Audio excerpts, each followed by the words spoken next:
નમસ્કાર દર્શક મિત્રો, કરુણા ટોક્સમાં આપનું સ્વાગત છે. વંદે ગૌ માતરમ. દોસ્તો, મીડિયામાં અત્યારે જેન ઝીનો ઉલ્લેખ બહુ આવે છે. જ્યાં હોય ત્યાંની જ ચર્ચા છે. ઘણી વખત આપણે ખાસ કરીને જે પ્રૌઢો છે, જે સિનિયર સિટીઝનો છે, એટલે કે વરિષ્ઠ નાગરિકો છે, એ યુવાનો સામે આંગળી ચીંધતા હોય છે કે એમની લાઈફસ્ટાઈલ બરાબર નથી, એમનું ખાનપાન બરાબર નથી, અથવા તો અમે યુવાન હતા ત્યારે અમે આવા હતા, આટલી મહેનત કરતા હતા, આવી રીતે અભ્યાસ કરતા હતા. આજની પેઢી છે એ ઘણા બધા પ્રશ્નો એની સામે આંગળી ચીંધવામાં આવે છે. પેઢી બગડી ગઈ છે, વ્યસની થઈ ગયા છે, આવું બધું આપણે કહેતા હોઈએ છીએ જે વરિષ્ઠો છે તે. તો વાસ્તવમાં આવું હોય છે? દરેક વખતે હું યુવાન હતો ત્યારે મને એમ લાગતું હતું કે હું સાચો છું, આજના યુવાનને એમ લાગે કે અમે સાચા છીએ. તો વાસ્તવમાં સાચું કોણ? અને બીજી વાત કે જે યુવા ધન છે, યુવા પેઢી છે, એને આ બધી જે કરુણા ભાવ હોય છે, જે દયા ભાવ હોય છે, અથવા તો આપણે જે મૂલ્યો હોય છે, જે ભારતીય સંસ્કૃતિ અને સભ્યતા, એને વળગેલા હોય છે, એમાં એને રસ હોય છે કે નહીં? તો આ ઘણા બધા પ્રશ્નો છે. આ વાત હું એટલા માટે કરું છું કે આ વિષય ઉપર ચર્ચા કરવા, આ વિષય ઉપર પોતાની ટિપ્સ આપવા માટે એ વિષયના બે નિષ્ણાતો, એટલે કે રાજકોટમાં બહુ જાણીતા ઓક્સિજન ક્લાસીસ છે, 150 ફૂટ રિંગ રોડ ઉપર બિગ બજાર પાસે, એમના જે ઓનર છે નીરવભાઈ મહેતા અને મિનીબેન મહેતા, અત્યારે મારી સાથે સ્ટુડિયોમાં ઉપસ્થિત છે. આપ બંનેનું સ્વાગત છે. નમસ્તે. Thank you sir. અચ્છા, સૌથી પહેલાં તો મને આપણે એવું રાખીએ કે કોઈ પણ પ્રશ્નનો જવાબ જેની પાસે હોય આપના બંનેમાંથી એ આપશે, આપણે કોઈ ફોર્મલ જેવું નહીં રાખીએ. અચ્છા, મેં જે કીધું એ સાચું હોય છે કે યુવાધનની સામે ઘણા બધા પ્રશ્નો છે, લોકો આંગળી ઉઠાવે છે, જે વરિષ્ઠો છે એ? તો વાસ્તવમાં શું હોય છે? તમે તો યુવાનોની સાથે કામ કરો છો, જેનજીની સાથે કામ કરો છો, તો વાસ્તવમાં તમને શું લાગ્યું છે? જે એની સામે આક્ષેપો થાય છે એ સાચા છે, અમુક અંશે સાચા છે, શું છે? આ વસ્તુ કેવી છે કે જનરેશન બાય જનરેશન છે ને એ ગેપ રહેવાનો છે. બરાબર. જેમ જેમ આધુનિકતા આવે, ટેકનોલોજી અપડેટ થાય, એમ શું કે ગેપ છે ને વધતો જાય. જેમ કે પ્રૌઢ છે આપણા, એવું હતું કે મોબાઈલને યુઝ ન કરતા. પછી અમારા જે પેરેન્ટ્સ છે એ મોબાઈલને યુઝ કરતા થયા. પછી અમે લોકો થોડા ફોરવર્ડ આગળ આવ્યા. અમારા છોકરાઓ છે એ વધારે આગળ આવશે ને ટેકનોલોજીનો યુઝ વધારે કરશે. એટલે ઈ જે થોડો ગેપ છે ઈ જનરેશન વચ્ચે રહી છે. એમાં આપણે એમ ના કહી શકીએ કે આ ખોટું ને આ સાચું. બંને એ જનરેશન વાઇઝ બંને સાચા જ છે. જી. અચ્છા મેડમ આપનો મત એમાં શું છે આ જ પ્રશ્નમાં? હું એમ કહી શકું છું કે અત્યારના જે બાળકો છે ને એ લોકો સમયની સાથે ચાલે છે અને એ લોકો ટેકનોલોજીનો સાચો ઉપયોગ કરી શકે છે. પણ પ્રોબ્લેમ શું છે અત્યારના ટાઈમમાં કે એ લોકોને ટેકનોલોજીનો ઉપયોગ એટલું વધારે વધી ગયું છે કે ઘણી વખતે એ લોકોને હેલ્થ ઇશ્યુઝ થઈ શકે છે. જી, નો ડાઉટ એ બધી વસ્તુ જરૂરી છે. અત્યારે ઘણા બાળકો છે જે સ્પોર્ટ્સમાં ને બધી જગ્યાએ બહુ એક્ટિવ છે. હાજી. પર એ લોકોને ટેકનોલોજી સાથે પણ અત્યારે કનેક્ટ થઈને એટલું આગળ વધવું પડે છે કે લોંગ ટર્મમાં જોઈએ ને તો હેલ્થ ઇશ્યુઝ એ લોકોને ઊભા થઈ શકે છે. જે પહેલાના માણસોને જે લોકો હેલ્ધી હતા, અત્યારે નાના બાળકોમાં ઘણી બધી બીમારીઓ જોવા મળે છે આપણને. જી. ઓકે. અચ્છા, અત્યારે જે પ્રશ્નો આવી રહ્યા છે યુવા પેઢી સામે, જે આંગળી ચીંધાઈ રહી છે, ખાસ કરીને એની લાઈફસ્ટાઈલના, કે ભાઈ અમે તો 9 વાગે રાત્રે સૂઈ જતા હતા અને સવારમાં 6 વાગ્યામાં ઉઠી જતા હતા. અત્યારે છોકરાઓ 2 વાગ્યા સુધી જાગે છે, એનો સ્ક્રીન ટાઈમ વધી ગયો છે, સવારે 10-11 વાગે ઉઠે છે, એક SMS કરે છે ને રાત્રે 2 વાગે પણ ઘેરે ફ્રેન્ચ ફ્રાય આવી જાય છે અને ખાઈ લે છે. એટલે એની લાઈફસ્ટાઈલ, એનું ખાનપાન, આખી જીવનશૈલી, એટલે જે 24 કલાક જે એમ કે મને લાગે કે હું યુવાન હતો ત્યારે 24 કલાક હું આમ યુઝ કરતો હતો અને અત્યારની પેઢી આમ કરે છે. આ પ્રકારના પ્રશ્નો છે. તો એમાં કંઈ સુધારો વધારો કરવો જોઈએ, અથવા તો આ આક્ષેપો સાચા છે, અથવા યુવાનોએ પણ થોડો ફેરફાર, એટલે નવી પેઢીએ એમાં કંઈ ફેરફાર કરવાની જરૂર લાગે છે આપને? આક્ષેપો કરતા આપણે એક વસ્તુ અત્યારે જાણીએ છીએ કે ફેમિલી બધા છે ને નાના થતા જાય. જી. હવે એક સિંગલ બાળક હોય ઘરમાં અને થાય છે એવું કે અત્યારે 2 માણસ નોકરિયાત હોય કે જોબ કરતા હોય કે ધંધામાં હોય સાથે, તો શું છે કે છોકરાઓને ધ્યાન રાખવા વાળું બહુ ઓછા હોય છે, ઘરે નથી હોતા આમ તો પછી છેલ્લે શું હોય કે ભાઈ મોબાઈલ એડિક્શન એમાં આવી જતું હોય છે, કે પછી કઈ ને કઈ વસ્તુ એમાં શું હોય કે ભાઈ ઈ બીજી લતે ચડી જતા હોય છે. એટલે ઈ એક મેઇન વસ્તુ છે કે પ્રૌઢ આપણી સાથે છે ને અત્યારે નથી રહેતા. કે ભાઈ ફેમિલી બહુ નાના થઈ ગયા છે, એક બાળક થઈ ગયા છે, મા બાપ ગામડે હોય, છોકરાઓ અહીંયા બહાર હોય, તો એ થોડો એક ગેપ રહી છે. એટલા માટે આ વસ્તુ આપણે અત્યારે ફેસ કરતા હોઈએ છીએ. જી જી જી. આપણે જે વસ્તુ કહીએ કે અત્યારે જે લોકો બહારનું બધું ખાતા હોય છે કે રાત્રે મંગાવી લેતા હોય છે, તો અત્યારે એવું છે ને, આપણે એમ જોઈએ છે ને તો જે બાળકો છે ને એક 2 કેટેગરીમાં ડિવાઇડેડ છે. એક છોકરાઓ એવા છે કે જેમ આપણે કહીએ ને કે એ લોકો છે ને થોડું હેલ્થ તરફ વધારે થઈ ગયા છે, હેલ્ધી ફૂડ એ લોકો પ્રિફર કરે છે, કેમ કે શું છે, એ લોકોને જીમનું ચલન ને બધું બહુ થઈ ગયું છે. એટલે એ લોકો જાણે છે કે કઈ વસ્તુ નેસેસિટી છે અને કઈ વસ્તુ નેસેસરી, એ લોકો એ પ્રમાણે લેતા હોય છે. પણ હજી જે નાના બાળકો છે, જેમ આપણે કહીએ કે 14 વર્ષથી નીચેના જે બાળકો હોય, એ લોકોને ખબર નથી હોતી, એટલે એ લોકો બહારનું ફૂડ વધારે પ્રિફર કરે છે. બરાબર છે. પર સમય જતા એ લોકો સમજે છે કે ના, કઈ વસ્તુ વધારે સારી છે એ લોકો માટે. જી. અચ્છા, જીવદયાની વાત આવે તો અત્યારે ઘણી વખત લોકો એવું કહેતા હોય છે કે ભાઈ અમે તો આમ કરતા હતા, અમે કીડિયારું પૂરતા હતા, અમે ગાયને નિરણ નાખતા હતા, અથવા તો આમ કરતા હતા, તેમ કરતા હતા, ચણ નાખતા હતા. પણ નવી પેઢી, મને લાગે છે, મેં પણ ખૂબ યુવાનોને અથવા તો નવી પેઢીને જેન જી કહીએ એને આપણે આ પ્રકારની જે દયાભાવ, કરુણાભાવ રાખતા જોયા છે, મેં પણ જોયા છે. એટલે એમાં આક્ષેપ કરવા છતાં આક્ષેપ કરવાવાળા કરે તો ભલે કરે, પણ તમે લોકો તો યુવાનો સાથે કામ કરો છો, ટીનેજર સાથે કામ કરો છો, તમારા ક્લાસીસમાં તો એ પ્રકારના છોકરા છોકરીઓ આવતા હોય છે, બહુ નજીકથી તમે જોયા છે. એના મનના વિચારો, એના ભાવ, એનામાં કરુણાભાવ, એનામાં દયાભાવ, માનવતા, આ બધા ગુણો જે આપણે ઠેકો લઈને બેઠા છીએ સિનિયરો ઘણી વખત કે અમારામાં એ જાજુ છે, તો આ લોકોને તમે બહુ નજીકથી જોયા છે, એનામાં આ ભાવ જોયા છે અને કેવી રીતે જોયા છે? અત્યારે આપણે આમ જોઈએ ને તો ઝેનઝી કયો કે અમારી જનરેશન કયો કે એમાં શું તમે જોશો ને તો ગલીએ બી એવું થશે કે બહાર તમને છે ને ઘણા ઓલા વાટકાની મળશે, એ લોકો પાણી ભરે છે, એ બધું એ જમવાનું આપે છે. ત્યાંના જે સરાઉન્ડિંગના જે કંઈ પણ પશુઓ છે, ડોગ્સ છે કે પછી ગાય છે, કે એ લોકોને જમવાનું આપે છે. તો એ એક શું થાય કે ભાઈ તમે જે પેરેન્ટ્સ જે વસ્તુ સિંચન કરશે છોકરાઓમાં, એ વસ્તુ આવવાનું જ છે. આજે હું જો કોઈને અબોલ જીવને હું જમવાનું કંઈ આપતો હોઉં છું, બરાબર, તો એ વસ્તુ મારા સનમાં આવશે ને આગળ શું થશે કે એ એકલો હશે ને એને કંઈક દેખાશે ને એવું, તો એ પણ કરશે કે લાવ હું આને બિસ્કિટ આપી દઉં કે હું આમને કંઈક જમવાનું આપી દઉં. બરાબર. જી. એટલે ઘરમાંથી જ એ શીખી શકાતું. જી જી મેડમ. ના, એ લોકો ઘરમાંથી જ એ વસ્તુ શીખી શકે છે, પણ એમાં આપણે કહીએ ને કે અત્યારે ઘણા છોકરાઓને છે ને આ વસ્તુ ખબર જ નથી.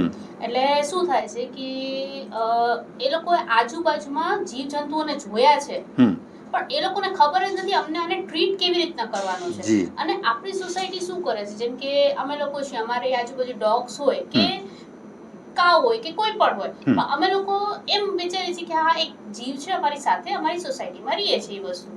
પણ અત્યારના ઘણા પેરેન્ટ્સ એવા છે, એ લોકો એના છોકરાના મનમાં એવું ભય નાખી દે છે કે આ જે ડોગ છે એ તમને બટકું ભરી જશે. પણ શું એકચ્યુઅલમાં આવું થતું હોય છે? એવું કાંઈ નથી હોતું.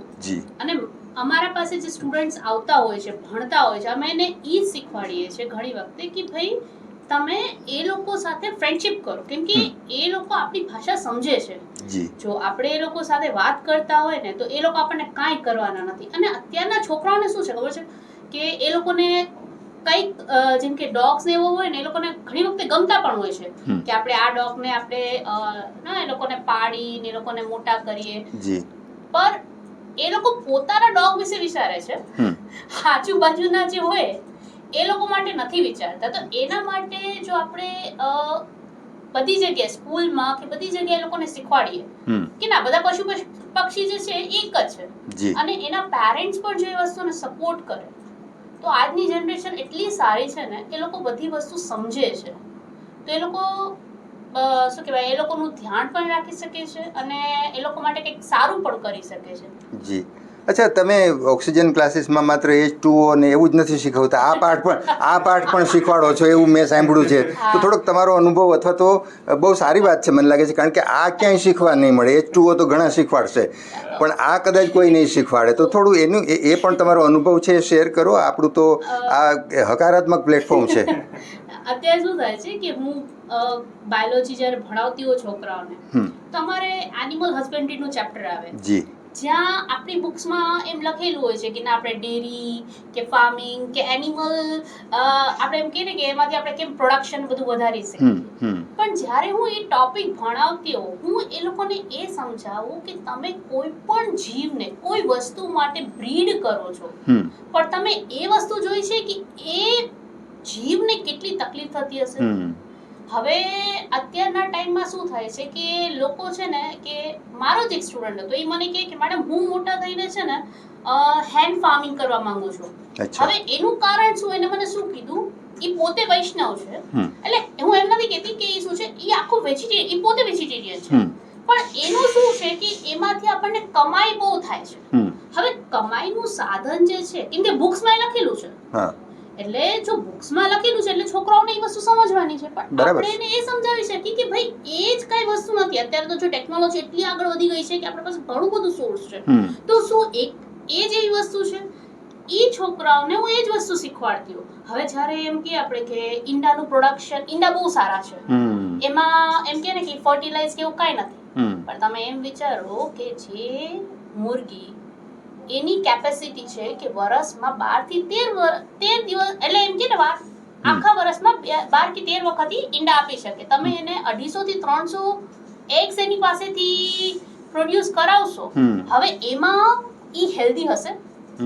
એટલે મારે છોકરાઓને ઈ અવેર કરવું, અને હું કરું છું એ લોકોને, અને એ લોકો સમજે છે. એટલે મને ઘણા છોકરાઓ કે મેડમ હવે છે ને મેં એગ ખાવાનું મૂકી દીધું છે, હું ક્યારેક જ ખાઉં છું, પણ મારા મમ્મી પપ્પા છે ને મને કહેતા હોય છે કે ના એ પ્રોટીનનું સોર્સ સારું છે, પણ તો હું એને ઓલ્ટરનેટિવ કહી દઉં છું, ભાઈ એ સોર્સ ખાલી એક જ સોર્સ નથી, આપણા પાસે ઘણી બધી વસ્તુ છે, પણ લોકોને એમ કે ને અત્યારે ટ્રેન્ડ છે એ વસ્તુ, એકચ્યુઅલમાં એની કઈ જરૂર નથી. અને એ જ હું મારા છોકરાઓને કહું છું કે ભાઈ તમે લોકો આવી રીતના કરો, તમને થોડુંક વાગતું હોય, તમને એટલું દુખતું હોય, તો એ લોકોને એટલી પીડા થતી હશે. બરાબર છે જી. એટલે અત્યારે તો આપણી પાસે કઠોળ ને આ બધે પલ્સીસ ને ઘણું બધું છે, મિલેટ્સ છે, કે એ બાજુ બીજી બાજુ જોવાની જ આપણે જરૂર નથી. અચ્છા, એટલે એક તો આ એને ફૂડ બાબતે તમે અવેર કરો છો, એટલે ખાસ કરીને જે વેજીટેરિયન ફૂડ છે એ શ્રેષ્ઠ છે એવું તમે લોકો બાળકોના મનમાં અત્યારથી, એટલે બહુ એનું રિઝલ્ટ 100% મળશે આગળ જતાં. અચ્છા, એના સિવાય બીજી કોઈ એવી આપણે ટિપ્સ આપતા હોઈએ છીએ, જેમ કે આ જીવદયા બાબતની છે, કરુણા બાબતની છે, માનવ માત્રને મદદરૂપ થવાની છે, કે અભ્યાસની સાથે એવી પણ બીજી કોઈ આપણે ત્યાં એ પ્રકારના ક્લાસીસ પણ સાથે ચાલતા હોય છે? ક્લાસીસની સાથે જ આપણે એમ કહીએ ને તો હું ઘણી વખત કહેતો હોય છોકરાઓને જી કે તમે સન્ડે નોર્મલી શું છોકરાઓ બહાર જતા હોય, એમના ફ્રેન્ડ સર્કલ સાથે જતા હોય, તો હું એમને કહેતો હોય કે ભાઈ તમારી પાસે અત્યારે શું છે કે ભાઈ પૈસાની બધું હોય, તો કોઈક એવું તમે પશુને કે એને હેલ્પ કરો, બરાબર? તમે એવરીડે નથી કરી શકતા, પણ આ બધી વસ્તુ કરીએ ને તો શું થાય કે તમારી લાઈફમાં એક વેલ્યુ એડ થાય. જી. ઈ જે પશુ છે એમને તો હેલ્પ થશે જ તે, પણ તમને એ છે ને સારી વસ્તુ એમને ફીલ ગુડ ફેક્ટર એમ કે તમને આવશે અને પોઝિટિવિટી તમને મળશે. એટલે વીકમાં એકવાર તો અત્યારે આખું તમે અઠવાડિયું આખું ભણો જ છો, બધી વસ્તુ કરો છો, પણ વીકમાં એક વખત તો તમારે કોઈ બી ગૌશાળામાં જાઓ, બરાબર છે, કે પછી કઈ પાંજરાપોળમાં જાઓ, કઈ હેલ્પ કરી દો જે તમારી યથાશક્તિ પ્રમાણે, તો એ તમને સારી વસ્તુ તમારા જીવનમાં ઉતરશે. જી, ખૂબ સરસ. કારણ કે આ બધી વસ્તુ, કારણ કે માતા પિતા અને શિક્ષક એ એવા પાત્રો છે બાળકો માટે કે લગભગ બાળકો એની વાત 100% સાચી માને છે, અથવા તો એને ફોલો કરે છે. એટલે આ કક્ષાએથી, જ્યારે આપની કક્ષાએથી આ વાત થતી હોય, તો મને લાગે છે કે એ બાળકોમાં ચોક્કસપણે એ પોઝિટિવ એના વાઇબ્રેશન આવતા જ હોય છે ને આવે જ છે. આપણે જોઈએ છીએ કે મેડિકલ સાયન્સમાં હવે ડૉક્ટરો પણ, મોટા MD અને MS પણ જ્યારે પ્રિસ્ક્રિપ્શન લખે છે દર્દીનું, તો એમાં દવા તો લખે જ છે જે જરૂરી હોય છે, પણ એમાં હોલિસ્ટિક એપ્રોચ આપણે જોઈએ છીએ કે દરરોજ સવારે પ્રાર્થના કરો, 10 મિનિટ યોગ કરો, પ્રાણાયામ કરો, 30 મિનિટ વોકિંગ કરો, તમને ગમતી એક્સરસાઇઝ સાયકલિંગ, સ્વિમિંગ વગેરે કરો. તો આ પ્રકારનું, કારણ કે ડૉક્ટરો યોગ કરો અને પ્રાણાયામ કરો એવું કોઈ ભૂતકાળમાં તો મેં જોયું નથી, પણ છેલ્લા કેટલાક વર્ષોથી આ જે હોલિસ્ટિક એપ્રોચ છે જે મેડિકલ સાયન્સમાં પણ આવ્યો છે અને આપણે બધા સ્વીકારીએ છીએ, તો એ પ્રકારનું પણ તમે બાળકોને કોઈ, ઘણી વખત બાળકો ચંચળ હોય, કેટલાક તોફાની હોય, આમ હોશિયાર હોય, પણ આમ તો એને યોગ, પ્રાણાયામ, પ્રાર્થના અથવા તો જે આ મનને શાંત કરવાની ક્યારેક મ્યુઝિક થેરાપી છે, તો આ બધી વસ્તુ પણ જરૂરી હોય છે, તમને એવું લાગતું હોય છે? જોઈએ તો અત્યારે આ જ વસ્તુ વધારે જરૂરી છે જી કેમ કે છોકરાઓ શું હોય કે ઘણી વખત બધું આવડતું હોય હા પણ ટાઈમ એક્ઝામ આવે એટલે એ પેપર જોઈને બધું ભૂલી જાય બરાબર ઘણી બધી વખત એવું થતું હોય એટલે કન્ફ્યુઝ થઈ જાય છે અને એક મતલબ ધારો કે 60 કે 70% અટકી જાય તો ગમે એટલી મહેનત કરે ત્યાંથી આગળ ન નીકળી શકતા બરાબર છે એટલે આ બધી વસ્તુ માટે તમારે છે ને ફોકસ છે મેડિટેશન છે એ બધી વસ્તુ જરૂરી છે યોગ છે અત્યારે બધા પેરેન્ટ્સને ઓલમોસ્ટ જે મારી પાસે આવે ને તો પેલું હું જ કહું છે કે સવારે એમને જો એમને સ્કૂલ 6 વાગ્યાની હોય તો 5 વાગે ઉઠતો હોય તો 10 થી 15 મિનિટ એને મેડિટેશન કરાવો બરાબર તો એ એમની માટે બહુ સારું યાદશક્તિ માટે બહુ સારું છે અને કોન્ફિડન્સ આવશે અત્યારે જે કોમ્પિટિશનનો જમાનો છે અત્યારે જી તો એમાં આગળ રહેવું જરૂરી છે તો આ બધી વસ્તુ એમના હેલ્પ કરશે એમના ઓવરઓલ ગ્રોથ માટે બરાબર છે જી અચ્છા મેડમ આપ પણ કંઈક મારા માટે જો અત્યારે એવું છે કે આ જે છોકરાઓ છે ને એ લોકો સ્ટ્રેસ જીવન છે એ વસ્તુ 100% ટ્રુ છે કે એ લોકોનું બહુ જ સ્ટ્રેસ જીવન થઈ ગયું છે કેમ કે એમાં શું છે કે પ્રેશર જે છે ઈ પેરેન્ટ્સ તરફથી થોડુંક વધારે હોય 99.99 PR આવવા જોઈએ અને છોકરાઓ છે ને એની કેપેસિટીમાં એ સારું જ કરતા હોય છે પણ એ લોકોને શું છે અત્યારે છે ને બહુ પ્રેશર છે ને પ્રેશરના લીધે એ લોકો બી જાય છે એટલે હા એ લોકો જ્યારે ભણતા હોય અને ઘણી વખતે એ લોકો બહુ સ્ટ્રેસ થઈ ગયા હોય ત્યારે અમે લોકો શું કરી એની સાથે વાતો કરી એટલે શું છે એ થોડુંક ફ્રેશ થાય બરાબર એના મનની જે વસ્તુ છે એ અમને કહી શકે છે કે મારે શું તકલીફ થાય છે કે શું છે અને હું પોતે શું કહેવાય હું જ્યારે બહુ સ્ટ્રેસમાં થઈ ત્યારે હું શું કરું હું રમવા વયો જાઉં છું એટલે અત્યારના છોકરા એ પણ વિચારે છે કે મારે આ નથી ભણવું એટલે એનું કારણ એમ નથી કે મારે ભણવું નથી એનું કારણ એ છે કે હું બહુ થાકી ગયો છું તેના માટે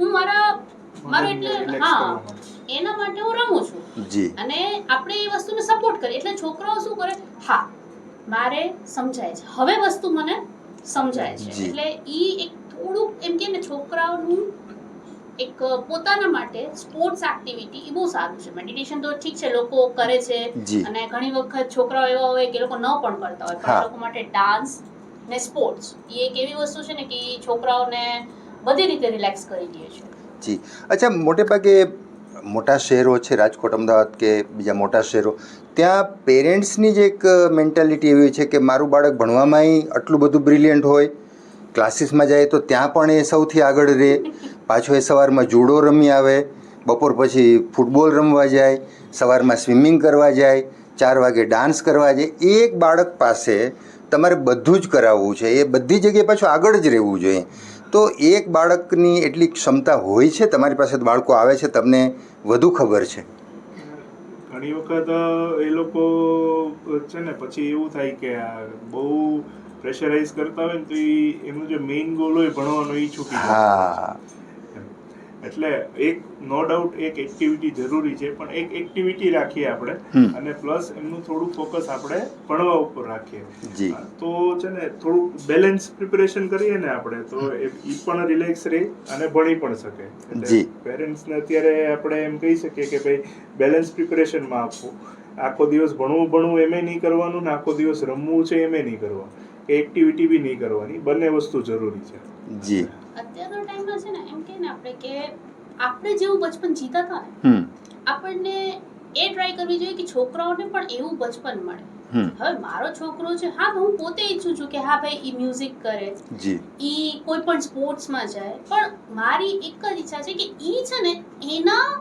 રિલેક્સ માટે કરે એ વસ્તુ બરાબર એને ગમે ઈ કર મારે નથી જોતું કે ભાઈ તું સ્પોર્ટ્સમાં આગળ વધી જા કે એમાં આગળ હા કર પણ શેના માટે કર કે તું રિલેક્સ હા ભણવું એટલું જ જરૂરી છે તો પેરેન્ટ્સ ને આપણે એક જ પ્રેશર નહીં નાખો છોકરાઓ અને બધી વસ્તુ કરવા દો છોકરાઓને પણ જ્યારે લોકો બધી વસ્તુ કરશે ને તો એ ભણવાનું પણ મહત્વ સમજી શકશે અને પેરેન્ટ્સ ઓફકોર્સ સ્ટ્રિક્ટ થવું જોઈએ કેમ કે આખો દિવસ તમે રમ કરશો તો એ નહીં ચાલે પણ આજની જનરેશન આપણે જોઈએ ને જો મોબાઈલ ગેમ રમતા હોય ને એ લોકો તો બેટર છે એ લોકો બીજી એક્ટિવિટીમાં ઇન્વોલ્વ થઈ છે અને આજના છોકરાઓમાં એનર્જી લેવલ બહુ હાઈ છે એટલે બેટર છે કે એ લોકો એની એનર્જી યુઝ કરી લે ખાલી મોબાઈલ કરતા બેટર છે કે કંઈક કોઈ પણ એક્ટિવિટીમાં સ્પોર્ટ્સ ઇન્વોલ્વ થઈ છે જી. અચ્છા, અત્યારે તો મોટે ભાગે શાળાઓ છે જે ટૂર કરતા હોય છે, એક દિવસની ટૂર હોય છે, પ્રવાસ. તો અગાઉ તો એવું હતું કે ભાઈ અમે નાના હતા તો દ્વારકા લઈ જતા ને ગિરનાર લઈ જતા ને સોમનાથ લઈ જતા એક દિવસનો પ્રવાસ. પણ અત્યારે તો શાળાઓ છે એ બાળકોને શ્રીજી ગૌશાળા લઈ જાય છે, ત્યાં ગાયો સાથે રાખે છે, ત્યાં જુદી જુદી જે કાવ પ્રોડક્ટ બનતી હોય છે, સાબુ વગેરે, એ બધું બતાવે છે ને એ રીતે પણ એનામાં એ સંસ્કાર આવે. તો શાળાઓ પણ આ કામ સરસ રીતે અત્યારે કરી રહી છે.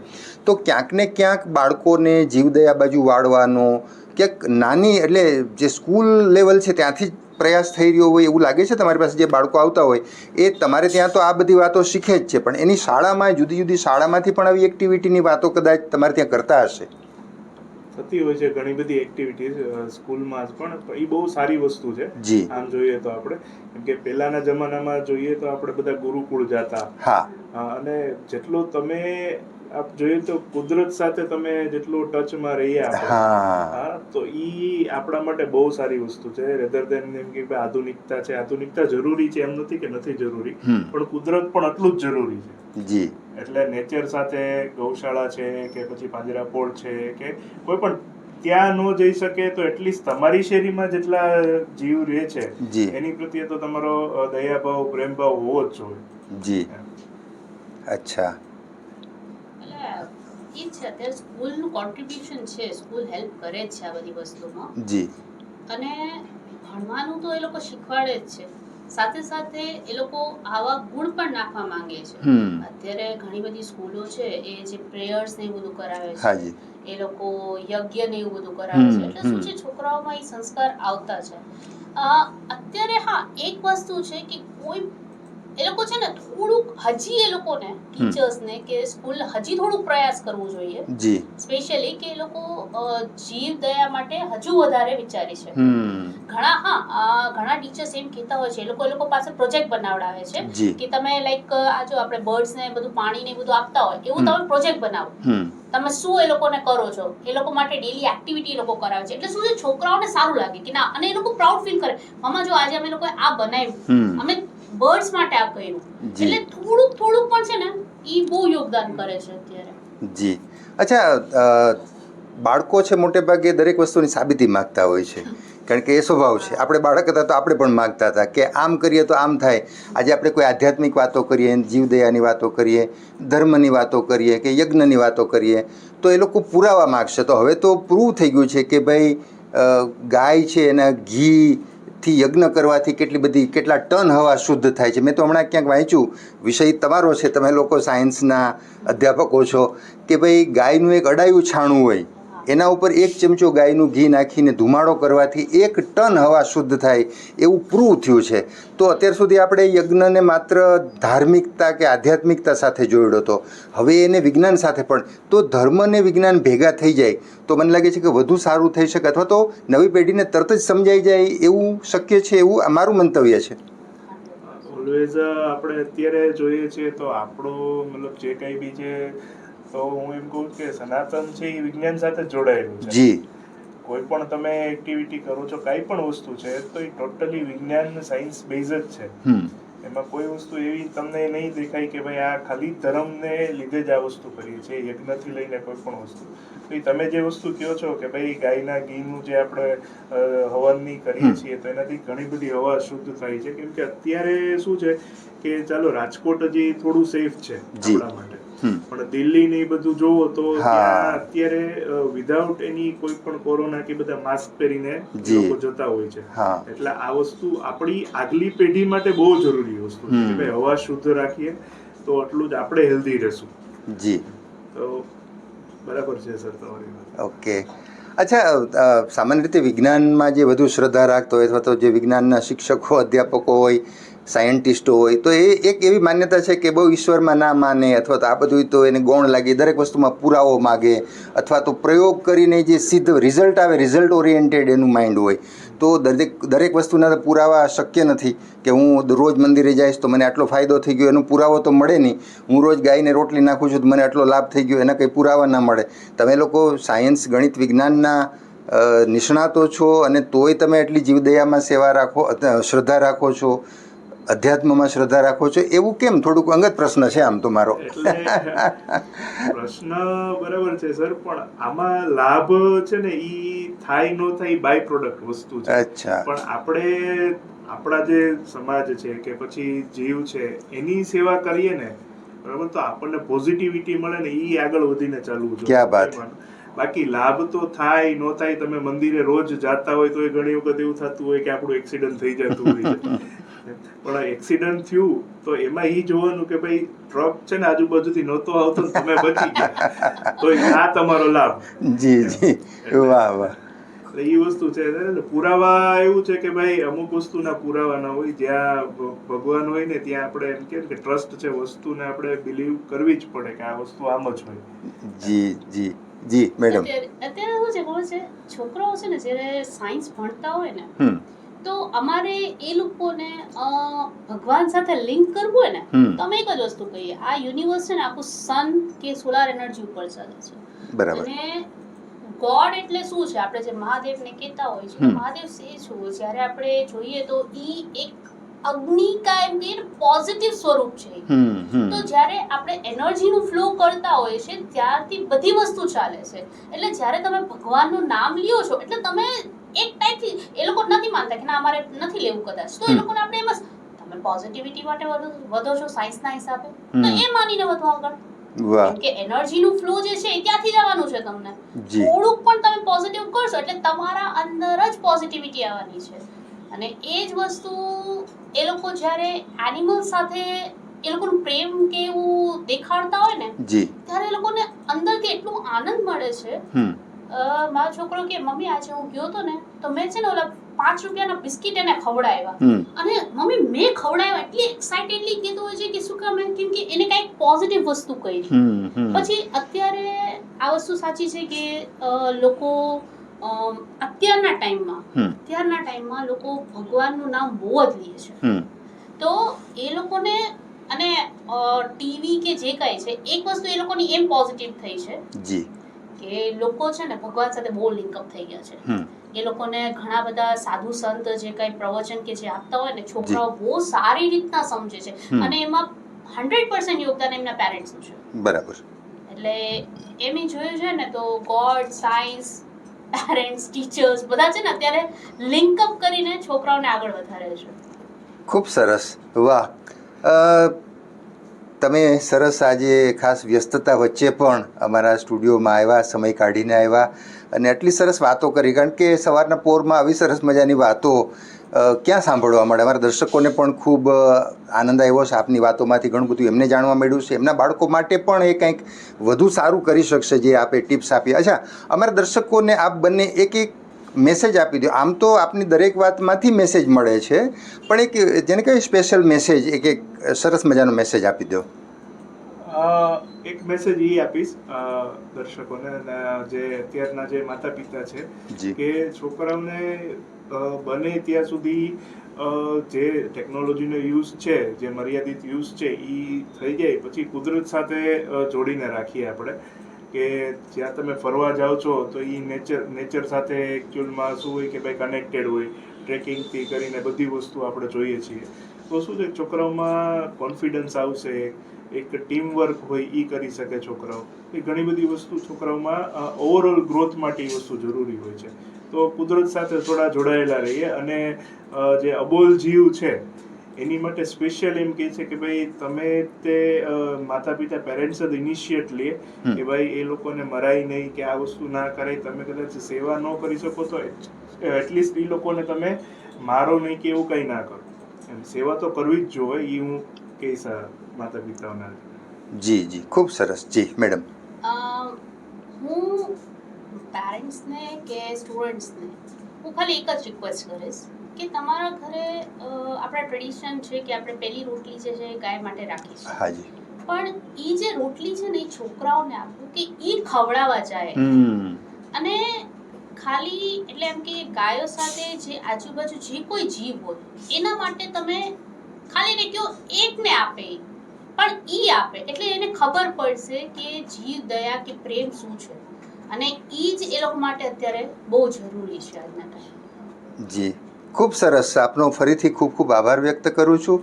દર્શક મિત્રો, આપણે આજે નીરવભાઈ મહેતા અને મિનીબેન મહેતા પાસેથી જનરેશન, જે નવી જનરેશન છે, નવી પેઢી છે, એમાં પણ અબોલ જીવો પ્રત્યેની કરુણા, અનુકંપા, કમ્પેશન વધતું જાય છે એ વિષય ઉપર સરસ મજાની વાતો કરીને એ વિષયની આજુબાજુની પણ ઘણી બધી સરસ મજાની વાતો થઈ. આપને એમાંથી ઘણી બધી ટિપ્સ મળી હશે આપના બાળકો માટે, અથવા તો આપ પણ જો યુથ છો, આ પેઢીના છો, તો આપને પણ એમાંથી ઘણી બધી વાતો જાણવા મળી હશે કે હવે આગળ ઉપરની લાઈફ આપણે કેવી રીતે જીવવી, અને ખાસ કરીને મનમાં આ પ્રકારનો ભાવ, જીવદયાનો, કરુણાનો ભાવ કેવી રીતે વધારવો. આપનો ફરીથી ખૂબ ખૂબ આભાર વ્યક્ત કરું છું. મિત્રો, ફરી પાછા કોઈ નવા વિષય સાથે, નવા વિષયના એક્સપર્ટ્સ સાથે મુલાકાત કરશું. ત્યાં સુધી રજા આપશો. નમસ્કાર.